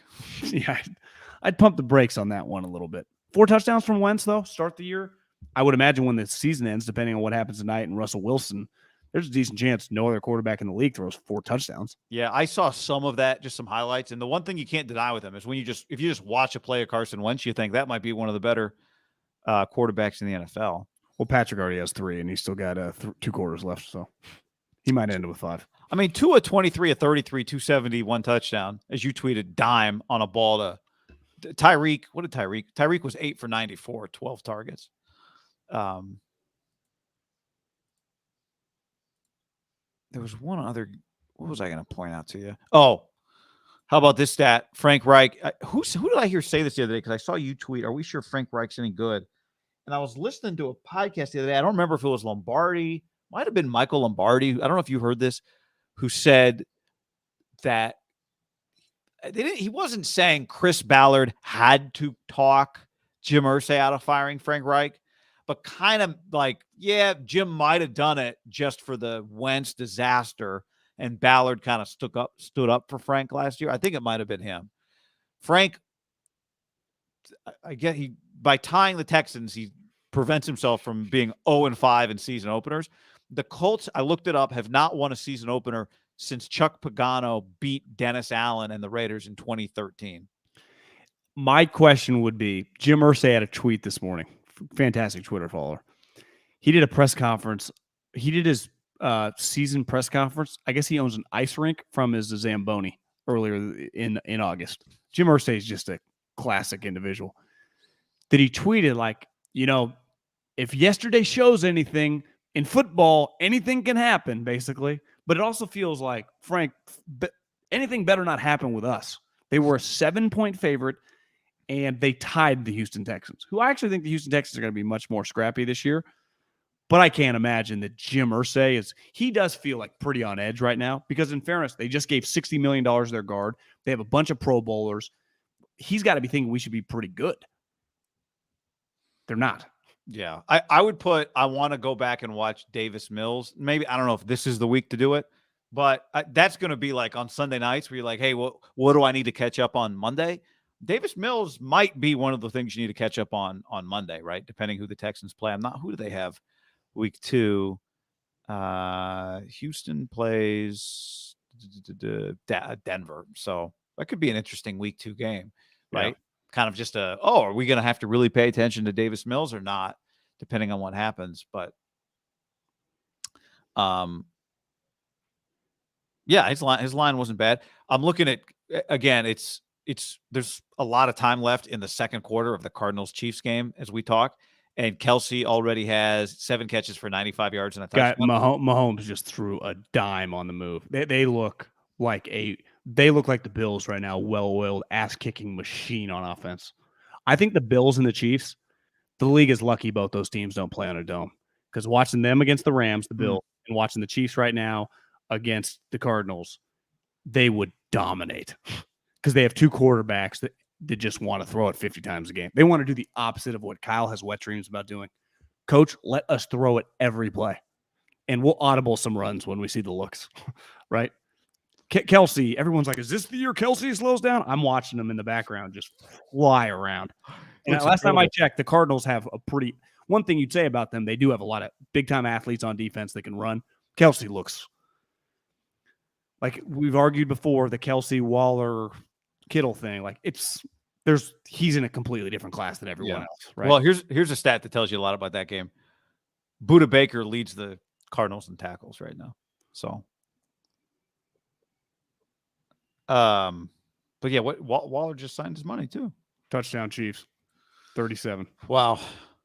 Raiders 30-7 is what you just said. Raiders down 14. Well, we'll save that. I'll do that on my pod later, John. Yeah, we can react to it. We'll go back and watch that thing. We can circle back on that game. Yeah, we talked about Scott Frost got fired. Jonathan Smith. I mean, just an all-time game because I love Jonathan Smith and Oregon State. Obviously, I'm a Bulldog and I love Jake Haener. Watching that game at home. Were you able to stay awake for that? I stayed awake for that whole game. Yep. I tried. I faded. It was late. It was late, but the crowd was good. It looked like just a classic Fresno State crowd. And for people that missed it, Oregon State down 3. Haener gets Fresno State down the field. Unstoppable receivers. They score. They take a 3-point lead. Missed the point after. So it's a 3-point game. So the Dogs are down 3. They drive, right, when Haener scores, and they go up. They go up 3, but they missed the extra point. Yeah. What does he do? Does he clink it? Or? Honestly, I was awake, but I think he just missed it right. Then Oregon State gets all the way down the field. They get down to like the 2. In like a minute, correct? Yeah, I think they got a pass. They were at like the 8. They get a pass interference. They get down to the 2, like 3 seconds left. It's going to be it. So Jonathan Smith brings out the field goal team. They have Oregon State has no timeouts. Fresno State has 2 timeouts. Jonathan Smith brings on the field goal team. Fresno State calls a timeout, ice the kicker. Jonathan Smith changes his mind. Oregon State sends the offense on. Fresno State calls another timeout. Oregon State leaves the offense on, and they give it to, the guy you like, Jack Coletto, who plays Taysom linebacker Hill, and fullback, and he scores a touchdown pretty easily. Walk-off win. I'm no analytic football guy, but it does feel like there should be a threshold of unicing the kicker. Is that like a 35-yard kicking on? Like, do you ice a kicker on a 2? So what's that? 17-yard field goal? Especially when I think your advantage, like it's to me, as good as Oregon State's look good, Fresno State was advantaged last night in the heat. If they had gone to overtime. No, just because they had more dynamic. Like Oregon State's tight end, Luke Musgrave, got hurt on that drive. He made a huge play. He actually tried to call a timeout with 8 seconds left because he couldn't, I don't know, something wrong with his hip. Like he had to leave the field from the formation. So I think Fresno State was going to have a little advantage if they got to overtime. But anyway. Yeah, it's just Alabama, State Texas, guys. John. Oh, really quick. Yeah. Fresno State, you could say Nebraska, but Nebraska, like, they've been in shambles. Fresno is a productive, winning program, has more devastating losses against good teams in 30-plus years than any team in the country. It doesn't feel like it's close. I thought at watching the game when Fresno State had the lead, I'm like, I've seen this game before. I have been at this game so many times. Raider fumble. They lost on a walk-off. What would you even consider that? Direct pass to a linebacker? No, it wasn't a pass. It was a a direct snap to a linebacker. Yeah. Who, as Jeff Schwartz texted me, that play does not fail for them. It doesn't. Right? Like it was no question. You run the ball usually on the goal line. There's even if the guy wouldn't have they had it looked like a H-back that took out one of the linebackers, a really good block. Let's say that guy, the linebacker, had been there to meet, what's that guy's last name? Coletto. Had met Coletto at the goal line. Coletto's winning.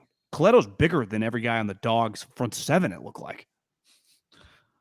I mean, yeah, he's not, but yeah, I mean, I understand. The linemen or the linebackers that he would have met. Yeah. Because he is a linebacker, right? Right. Is he a starting player? I mean, you mean is he a starting linebacker? I don't think he's a starting linebacker, no. Gotcha. Somebody on the stream asked, why not more juice in the Niners offense? Yeah, no carries, 2 targets, no catches. Feels like he is, good for one leak out a game wide open. Yeah. But Texas, Alabama do you think Texas might be good? I got to see in and out. I was in and out on that game. Yeah, they gave Alabama 500 tickets. They didn't put any AC in the locker room. The place was going bananas. That's cool. Alabama, you'd be like, well, they never play non-conference. Yeah, they play conference away games. They're nuts. Oh, so my point is Bryce has played in environments where he couldn't hear. Yeah. But that place was on tilt, and they had life early. College football, you can get some close games. It's not like Nick Saban's never played in a close game. You don't blow out everybody. My whole takeaway was this is classic Sark in Texas. They are getting so much credit for a fucking loss. Now, if they turn this into 10-2, okay. In what of either of the history of the program or his would you say that this is just going to amount to? He's just going to beat Baylor? He's just going to beat it looks like Mike Gundy's got a pretty good team. I think Baylor Oklahoma's pretty good. Baylor end up losing that BYU game? It was an overtime. Another one I fell asleep. I think BYU won it. Pretty sure. BYU Oregon. I mean, it's a pretty tough test for Lanning coming up this week. Yeah.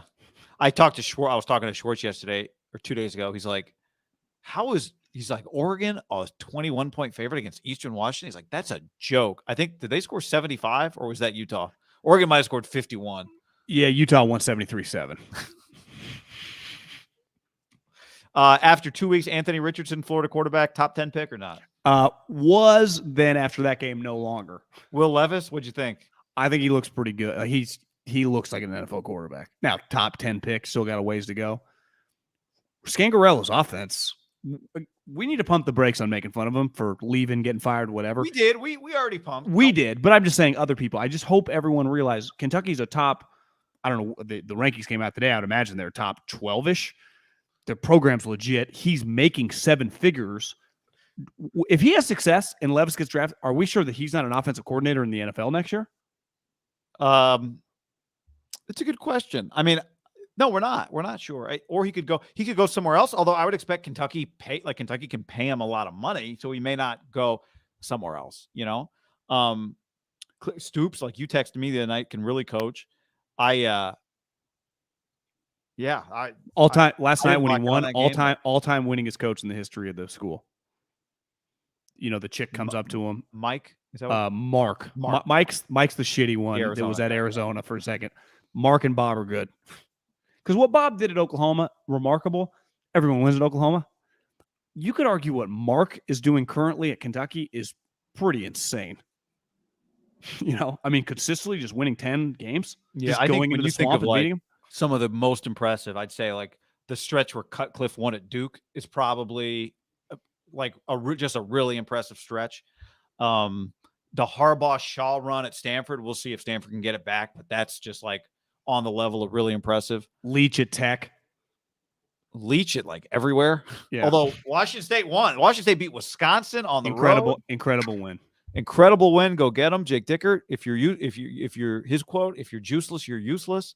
I had some people tweeting that the coach, I just typed his name into Twitter to see what people were saying, that thought Cameron Ward has a little Deshaun Watson. Like, he's a pretty good athlete, moving around, can throw.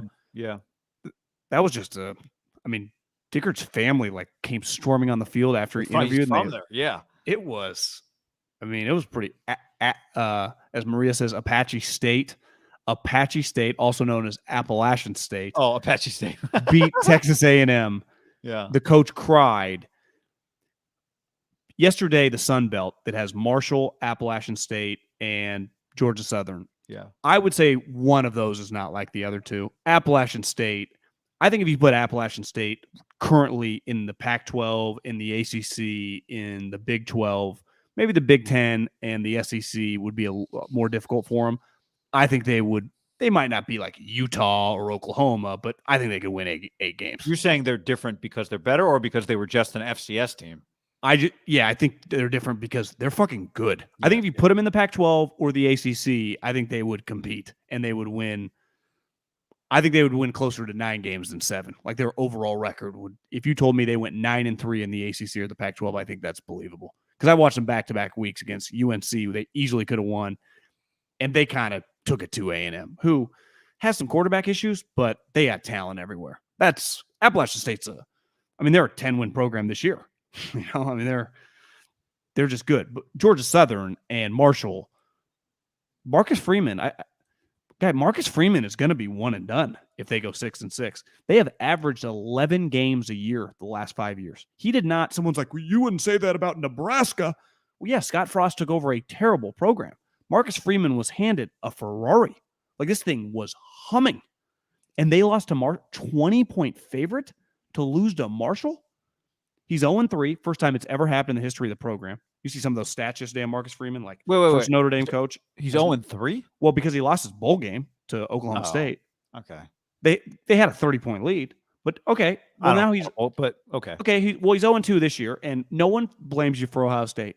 But a good coach, when you have the upcoming game at home against a patsy, maybe Marshall's not a true patsy anymore, but you can't. They lost by double digits. They got embarrassed. They got throttled in the second half. I think Marcus Freeman's in major trouble because the Notre Dame's gotten too, I don't know if fat and happy is the right way to put it, but they've been used to winning. Well, not fat and happy, but I think to your point too, like, they're an independent. They don't, they have to earn. They get paid a lot of money and they will get paid a lot of money, but they still have to, what's it called? You got to hunt for what you eat. Like, they got to do it. They can't sit around and let their program lose market share, right? Well, I think they will treat their program like LSU just did. And the main difference is Eddie Ogeron won a national championship and lasted less than 18 more months. This guy has way less equity, right, with anyone in Notre Dame. Like, if you're a diehard Notre Dame fan, booster, or even in the administration, you have to be thinking, like, did we make the right choice right now? And who knows what the decision was internally? Was everybody on board with this is a no-brainer, or was there some people going, no, let's go hire whoever, right? Is this where people would tell you, this is why you don't like the players pick the coach? Oregon let the players pick Mario Cristobal. Not let them, but you know what I mean? Like, Mario had a lot of support, and he did elevate the program. I think Mario's resume, he had already been a head coach. He had, been I know with people Saban. used it against him incorrectly, but you're right. Different resume. But looking back, Mario was much more experienced. Would than this any young guy. players ever pick Brian Kelly? No, but the point No, is, I'm agreeing with you. I'm saying the players would never pick Brian Kelly, but he clearly is a great coach. Whatever would the happens players to LSU, pick we'll see. Saban? I think Saban's one of those guys they would pick after they see that it's all worth it. It's going to equal you $75 million guaranteed contract in 8 years. Compete for championships every year. But like after 6 months, no one would pick him. Have you heard some of the stories? Like LSU guys or early Alabama guys are like, God, we looked around. We're like, I don't know if we're going to make it. Yeah. Mayoko, here's a tweet. Nick Bosa describes the loss as annoying. Said, quote, 15 yards, talking about all the penalties, 15 yards for a team that can't move the ball. That's huge. You want to go watch some football? Yeah. All right. Thanks for hanging with us, everybody. Big week ahead. Share it. Anything else I'm forgetting? Thank you for your time. Yeah, Raiders got to pick it up, go in the fourth quarter. All right. Later, everybody. Later. Hold on. Let me end it before you say anything.